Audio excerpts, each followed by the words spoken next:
Sa Kristiyano, hindi pwedeng magkahiwa-hiwalay. Pero bakit ganon?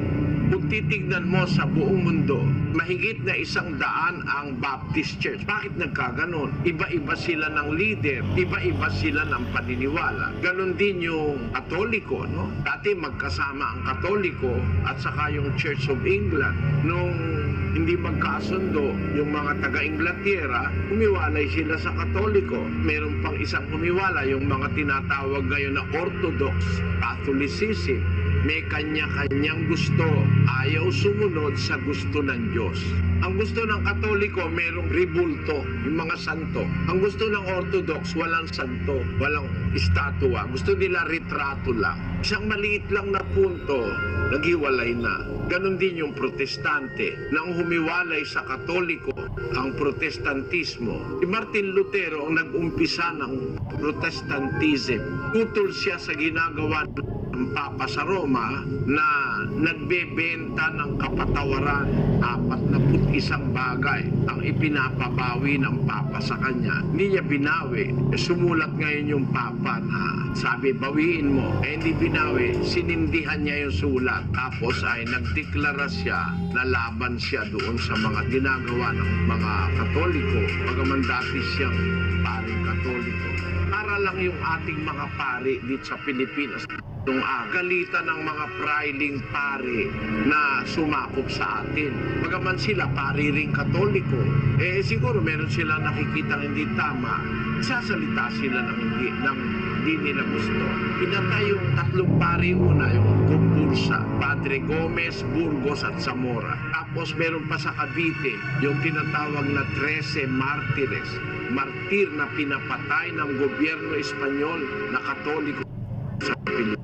Yan, baka ngayon sa ating panahon wala nang nakakaalam ng mga kabataan ng istorya noon pagpapatay. Kagaya ni Jose Rizal, ipinapatayan ng gobyerno Katoliko na noon ay nakakapaghari sa Pilipinas. Ang dahilan kasi si Rizal nagsulat ng Noli Me Tangere at ng mga iba't ibang aklat na bumabatikos sa paniniwalang Katoliko, yung El Filibusterismo at saka yung Noli Me Tangere. Na diyan sa aklat ng Noli Me Tangere, sinasabi ni Rizal, hindi totoo yung aral ng Katoliko na purgatorio.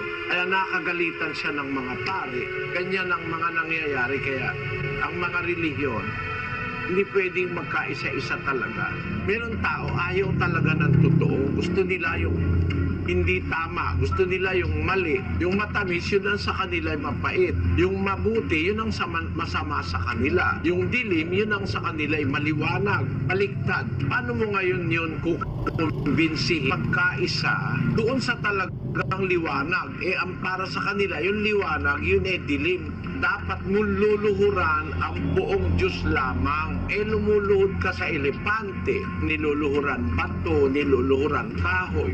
Lumuluhod ka kay Buddha sa tao. Lumuluhod ka sa anghel. Pati nga sa ahas at sa daga, lumuluhod itong mga Bombay na ito. Lumuluhod ka kung kani-kanino.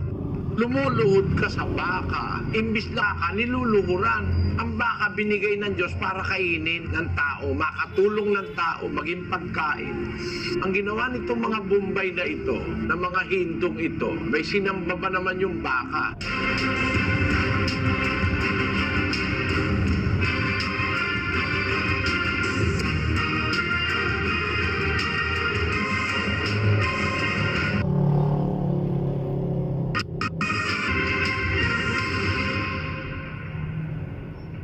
Kasama po natin ang ating mga kapatid sa members po ng Church of God International ay muli po nating inihahandog sa inyo ang dating Daan Bible Exposition. At sa gabing ito, nagpapasalamat tayo sa Panginoon sa isa pang mabuting pagkakataon na ipinagkakaloob sa atin upang tayo makapagbahagi ng ating mga pananampalataya. Kasama po natin ang kapatid na Ellis Soria. Magandang araw po sa inyo. Magandang gabi po mga kababayan. Saan man po kayo naroon ngayon. Hangad namin na sa pamagitan ng ganitong pagtitipon at pag-uusap ay magkaroon po tayo ng tinatawag na mutual understanding pag-uusap sa pananampalataya. Aming layunin na kayo ay asamain ang loob o kaya ay atakihin kayo. Ganito pong ginagawa naming Bible exposition ay binabagayan yung mga tanong ng mga sagot na nasusulat sa Biblia. Naniniwala kasi kami na Biblia po ay kumpletong aklat na nagmula sa Diyos. May sagot sa lahat ng mga tanong at sa lahat ng mga alinlangan ng tao ukol sa Diyos. At para mapatunayan natin ito, umpisahan na po natin. Kapatid na Eli, umpisahan po natin sa Taipei, Taiwan. May mga bisita po tayo kasama ni kapatid na Chris Narag. Tuloy po kayo dyan sa Taiwan. Magandang araw sa inyo. Salamat po sa Diyos sa mabuting pagkakataon. Kapatid Nelly, kapatid na Daniel, nandito po si Scora Liang.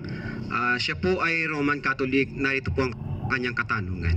Brother Eli Tolico, itanong ko po sana kung okay lang po ba ang makinig, maniwala sa aral ng iba't ibang reliyon. Yun lang po. Alam mo kapatid na Cora, utos nga ng Diyos yun, makinig ka ng makinig suriin mo. It's just like an investigation. Parang iniimbestiga mo, alin ba tama, pagkakaiba, magkakalaban. Suriin mo, makinig ka sa saksi niya o ba, makinig ka sa Katoliko, makinig ka sa Protestante. Tapos, huwag mong kalimutan, makinig ka rin sa akin. No? Utos ng Diyos yun. Sa unang Juan 4:1, sabi ganito, Mga minamahal, huwag kayong magsipaniwala sa bawat espiritu, kundi inyong subukin ang mga espiritu kung sila'y sa Diyos, sa panagsilitaw ng mga bulaang propeta sa sanglibutan. ayun, sabi ng Biblia, huwag kayong maniniwala sa bawat espiritu. Huwag ka agad maniniwala. Subukin ninyo ang mga espiritu. Dahil maraming lumitaw na mga bula sa libutan. Lagay mo sa Cebuano. Mga hinigugma, dili ninyo pagtuhoan ang tanan nga espiritu. Kundi sulayan ninyo ang mga iyabakini sa Diyos. Kay daghang bakakon nga mga manalagna nga nanungha sa kalibutan. Ano? Kaya bago ka maniwala, suriin mo muna. Try the spirits if they are of God. Utos yan, hindi lang ng isang apostol ang nagsulat. Basahin pa natin kay San Pablo sa 5:21 ng Tesalonica. Subukin ninyo ang lahat ng mga bagay. Ingatan ninyo ang mabuti. Layuan ninyo ang bawat anyo ng masama. Maliwanag ano kapatid? Subukin nyo lahat ng bagay para makita mo yung mabuti. Tapos, kaya kapatid na Cora, napakagandang gawain yung makinig ka. Pakinggan mo lahat pag-isip mo. Pagka pare-parehuhin mo, kumpara-kumpara mo, sino ba nagsasabi ng totoo? Basahin natin ang 7 ng Ecclesiastes 27.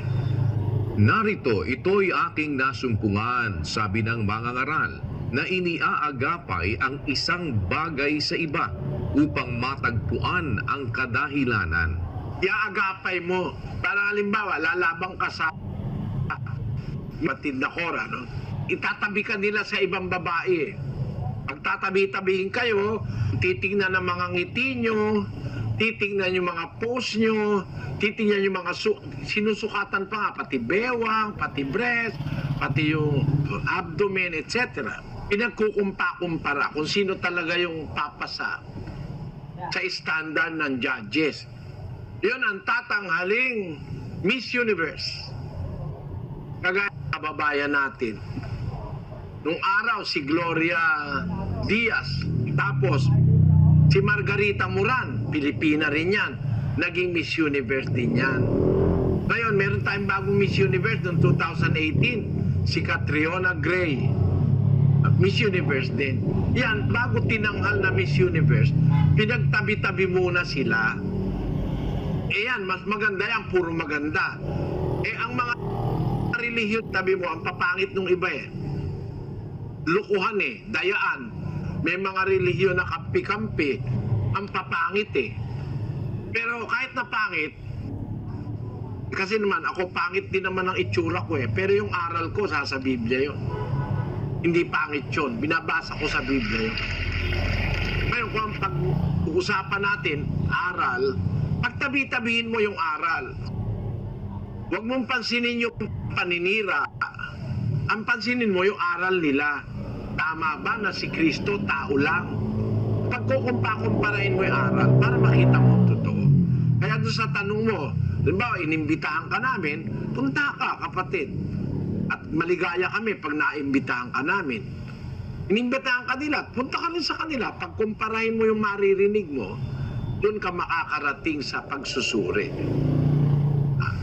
Okay ba yun sa'yo, kapatid na Cora? Brother, maliwanag po. Salamat sa Diyos. Salamat. Pagpalain ka nawa ng Panginoon, kapatid. Salamat po at salamat sa Panginoon. Meron naman tayong mga panauhin din sa General Santos City kasama ni kapatid